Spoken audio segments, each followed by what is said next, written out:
Study IQ IAS, अब तैयारी हुई अफोर्डेबल। नमस्कार दोस्तों भारत के लिए एक बड़ी चिंता की खबर सामने आई है। आपने देखा ही होगा, सरकार कोशिश कर रही है कि मेक इन इंडिया जो है इसको सक्सेस बनाया जाए, ज़्यादा से ज़्यादा जो मैन्युफैक्चरिंग प्लांट है वो भारत के अंदर आए। और इसके लिए ज़रूरी हो जाता है कि जो विदेशी कंपनी है, जो बड़ी बड़ी, चाहे एप्पल है, सैमसंग है, वो अपने प्रोडक्ट्स को भारत में ही बनवाएं। और इसकी शुरुआत हो चुकी है। तो यहाँ पर हुआ क्या है कि आपको पता होगा, तमिलनाडु में टाटा का प्लांट है जो कि एप्पल के लिए जो एप्पल का जो आईफोन है उसका कंपोनेंट बनाया जाता है तमिलनाडु के इस टाटा प्लांट के अंदर। रिसेंटली आई एम श्योर आपने सुना होगा कि कुछ आग की खबरें आई थी। ये देख सकते हो आप, Tata stops production at Tamil Nadu iPhone component plant indefinitely after fire.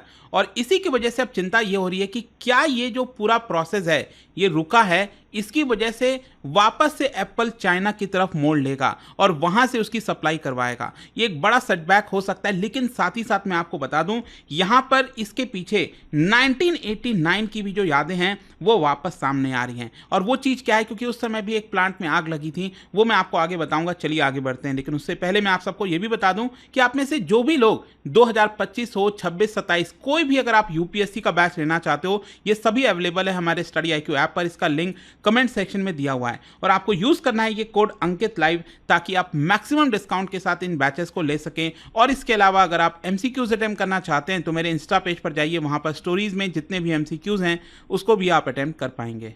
तो चलिए शुरुआत करते हैं और सबसे पहले ये देखते हैं कि एग्जैक्टली हुआ क्या है। देखिए, मैं आपको बता दूं कि तमिलनाडु के होसूर में, आप देख सकते हैं मैप के अंदर, यहाँ पर आपको मिलेगा होसूर। और ये एक्चुअली अगर आप देखोगे तो कर्नाटका वाला जो बॉर्डर है उसके काफ़ी नज़दीक है। इनफैक्ट कर्नाटका की जो कैपिटल है बेंगलुरु, इसके जस्ट सटा हुआ है होसूर। ठीक है, तो वहाँ पर तमिलनाडु का प्लांट है जहाँ पर आईफोन के जो कंपोनेंट्स होते हैं उसको बनाया जाता है। रिसेंटली क्या हुआ कि वहां पर आग लग गई बड़े स्तर पर, जिसकी वजह से जो प्रोडक्शन है उसको यहां पर रोकना पड़ गया था। और इसकी वजह से बताया जा रहा है, आप देख सकते हो यहां पर करीब 10 लोग इंजर्ड हुए हैं। और सबसे इंपॉर्टेंट जो चीज मैंने आपको बताया वो ये है कि प्रोडक्शन रुक गया है। ऑल्दो यहां पर खबरें आ रही हैं कि कुछ पार्ट जो है प्रोडक्शन का उसको वापस से रीस्टार्ट करने की कोशिश की जा रही है, लेकिन अपने आप में एक बड़ी खबर हो जाती है, क्योंकि जो पूरा सप्लाई चेन है वो टूट जाता है। जैसे कि मान लीजिए अगर मैं कहता हूं कि फॉक्सकॉन और ये जितने भी कंपनीज हैं ये लोग आईफोन की असेंबलिंग कर रहे हैं, तो उसके लिए जो कंपोनेंट है अगर वो टाटा सप्लाई कर रहा है इस प्लांट से,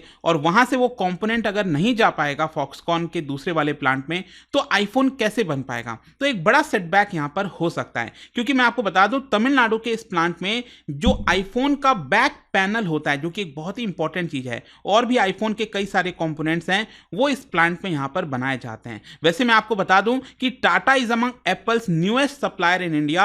यहां पर एनालिस्ट का यह कहना है कि टोटल ग्लोबल आईफोन शिपमेंट में 20 से 25% वो कंट्रीब्यूट करने वाला था। और साथ ही साथ जो प्लांट में आग लगी है उसमें करीब 20,000 वर्कर्स काम कर रहे थे। और उसी प्लांट में वहां पर एक और नया कॉम्प्लेक्स खोला जाना था जो कि इस साल के एंड में स्टार्ट होना था। अभी के लिए क्लैरिटी नहीं मिल पाई है कि आखिरकार ये जो नया वाला कॉम्प्लेक्स ओपन होना था इस साल के एंड में, क्या वो ओपन हो पाएगा कि नहीं हो पाएगा। लेकिन क्वेश्चन यहां पर यह है कि ये जो होसूर वाला प्लांट है तमिलनाडु के अंदर, इसके बंद होने से, इसका प्रोडक्शन रुकने से क्या इंपैक्ट आएगा। मैं आपको बता दूं, बताया यह जा रहा है कि भारत का जो अभी फेस्टिव सीजन चल रहा है, अक्टूबर से लेकर नवंबर तक, आपको पता है दिवाली, दशहरा, ये सब जो चलेगा, इसमें बहुत ज्यादा बिक्री होती है मोबाइल फोन्स वगैरह की, बहुत से लोग खरीदते हैं। तो बताया जा रहा है कि आईफोन 14 और 15 के जो मॉडल्स हैं उसके 15 लाख यूनिट ये यहां पर सेल होने थे, जिसमें से 15% इसका जो है इंपैक्ट हो सकता है। मतलब ये जो 15 लाख यूनिट बिकने थे, इसका 15% मतलब 2 लाख से लेकर 2.5 लाख जो यूनिट है आईफोन का, वो इंपैक्ट हो सकता है। और साथ ही साथ इसी की वजह से बताया जा रहा है कि अगर ये फुलफिल नहीं कर पाएगा टाटा का जो प्लांट है जहां पर आग लगी है, इसकी वजह से अल्टीमेटली एप्पल को क्या करना पड़ेगा, चाइना की तरफ वापस से रुख मोड़ना पड़ेगा। वहां से जो कंपोनेंट्स की सप्लाई करानी है वो करानी पड़ेगी। कई एक्सपर्ट्स तो ये भी कह रहे हैं कि चाइना में एक नया असेंबली लाइन भी स्टार्ट किया जा सकता है, ताकि ये जो कमी आएगी टाटा के प्लांट क्लोज होने से, यहां पर उसकी पूर्ति की जा सके। ऑल्दो मैं यहां पर आपको यह भी बता दूं कि एप्पल के जो सप्लायर्स होते हैं वो यूजुअली 3 से 4 हफ्ते का जो स्टॉक है वो बैकअप में रखते हैं। मतलब जो बैक पैनल की मैं बात कर रहा हूं ना, उसका 3 से 4 हफ्ते का स्टॉक रहता है। कुछ इंडस्ट्री सोर्सेज के माध्यम से ये भी बताया जा रहा है कि एप्पल का जो पूरा बैक पैनल का जो स्टॉक है वो करीब 8 हफ्ते का बैकअप रखा हुआ होगा। तो अगर ऐसा है तब तो चलो ठीक है, मतलब अगर जल्द से जल्द यहां पर स्टार्ट हो जाता है प्रोडक्शन तब तो ऐसा कोई बहुत इंपैक्ट नहीं आएगा। लेकिन अगर इसी प्रकार से प्रोडक्शन रुका रहा तो डेफिनेटली यहां पर एक बड़ी चिंता की बात है और कहीं ना कहीं मेक इन इंडिया के लिए एक बड़ा सेटबैक हो सकता है। जो कि आपको पता है इलेक्ट्रॉनिक सेक्टर के अंदर सरकार जो है कोशिश कर रही है कि ज्यादा से ज्यादा फॉरेन इन्वेस्टमेंट आए। इनफैक्ट मैं आपको याद दिला दूं, पिछले साल भी क्या हुआ था, भारत के अंदर जो एप्पल के सप्लायर्स हैं जैसे फॉक्सलिंक हो गया, पेगाट्रॉन हो गया, वहां पर भी आग लगी थी और बताया जा रहा था कि वहां पर फायर सेफ्टी इक्विपमेंट की कहीं ना कहीं कमी थी जिसकी वजह से यह सिचुएशन देखने को मिला। इसके अलावा जो और भी सप्लायर्स हैं विस्ट्रॉन, फॉक्सकॉन, वहां पर लेबर्स के द्वारा आपको पता ही है कुछ प्रोटेस्ट वगैरह भी किया जा रहा था। तो कुछ ना कुछ इश्यूज चल रहा है, मैं आपको बेसिकली ये बताना चाह रहा हूं। लेकिन कई एक्सपर्ट्स का ये भी मानना है कि ये जो है एक टेम्पररी सेटबैक है। अगर भारत कहीं ना कहीं वापस से सेफ्टी और ऑपरेशनल स्टैंडर्ड को वापस से ले आए तो हम चीजों को और स्मूथ ला सकते हैं आगे चलकर, तो उतना शायद इंपैक्ट ना आए। लेकिन देखो यहां पर जो आग लगी है वो याद दिलाता है 1989 का समय। मैं आपको बताता हूं थोड़ा सा इसका बैकग्राउंड। देखो क्या था कि बहुत से लोगों को अभी पता नहीं है कि भारत का जो सपना था ग्लोबल सेमीकंडक्टर लीडर बनने का, जो अभी हमने स्टार्ट किया है, ये हमने 1976 में भी सोचा था। उस समय आपको पता था कि इंदिरा गांधी प्राइम मिनिस्टर थी, उन्होंने यहां पर अप्रूव किया था सेमीकंडक्टर कॉम्प्लेक्स के लिए कि भारत के अंदर सेमीकंडक्टर कॉम्प्लेक्स बनाया जाए।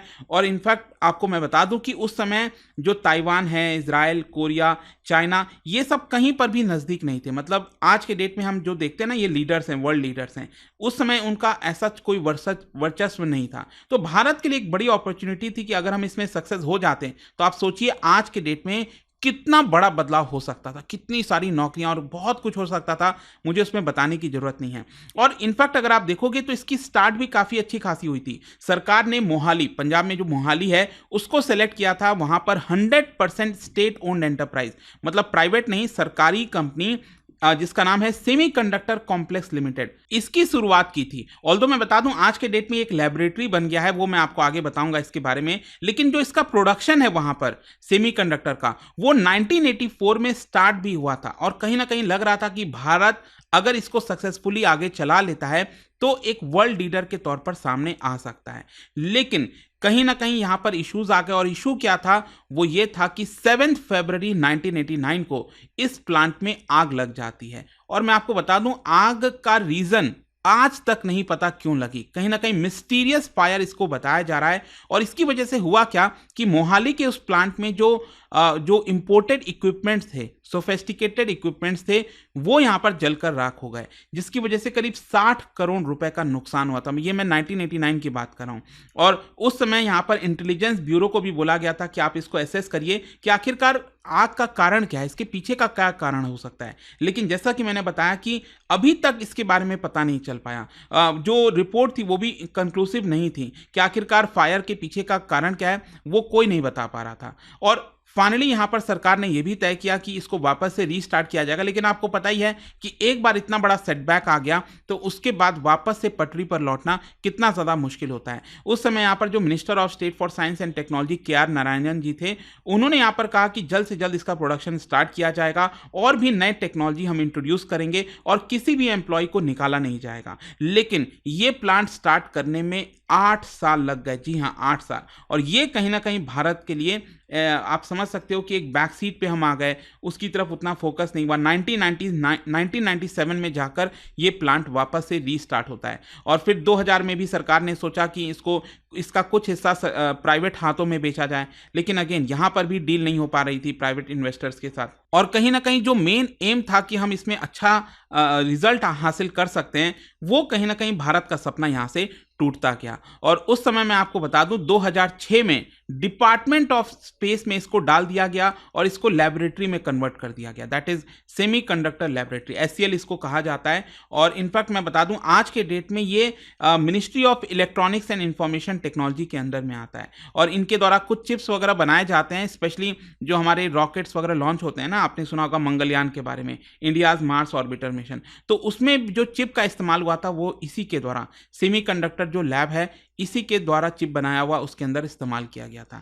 बट वो जो लार्ज स्केल पर आज के डेट में हम देखते हैं ना, मोबाइल फ़ोन में हर जगह यहाँ पर जो चिप इस्तेमाल होता है वो इनके द्वारा नहीं बनाया जाता। अगेन सरकार कोशिश कर रही है, सरकार का कहना है कि हम उसको वापस से रिफॉर्म करेंगे, बेटर करेंगे, लेकिन अल्टीमेटली आई होप कि आपको समझ में आ गया होगा कि आखिरकार 1989 में क्या हुआ। और इस समय इसको इसीलिए जोड़कर देखा जा रहा है कि आखिरकार यहाँ पर भी जो आग लगी है, क्या इसके पीछे का कोई कारण तो नहीं है, ये कहीं ना कहीं हमें इन्वेस्टिगेट करने की जरूरत है और जो भूल हमने उस समय की थी वो हमें यहां पर नहीं करना है।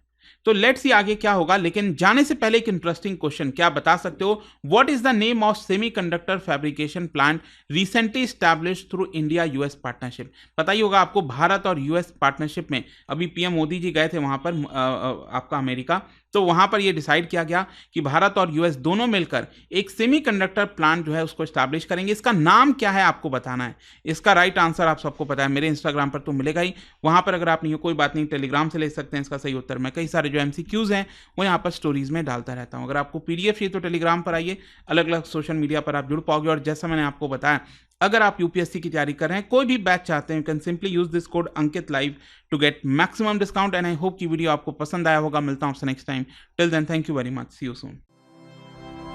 स्टडी IQ IAS, अब तैयारी हुई अफोर्डेबल।